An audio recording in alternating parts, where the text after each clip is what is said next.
We have the new Ghost protein bars. These are 20 grams of protein and 270 calories. You should see it's worth your money. I've seen some reviews on it. So far, pretty shit. But let's give it a try. This is the caramel peanut butter. Or not, chocolate peanut butter. My bad.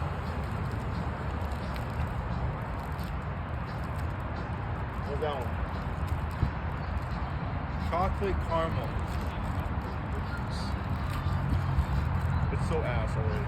It's so ass. It's like kind of hollow. Really? Like I'm eating your mom's fucking crack cocaine.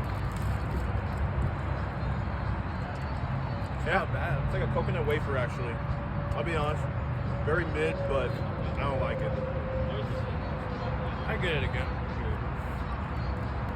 This is Chocolate caramel. caramel.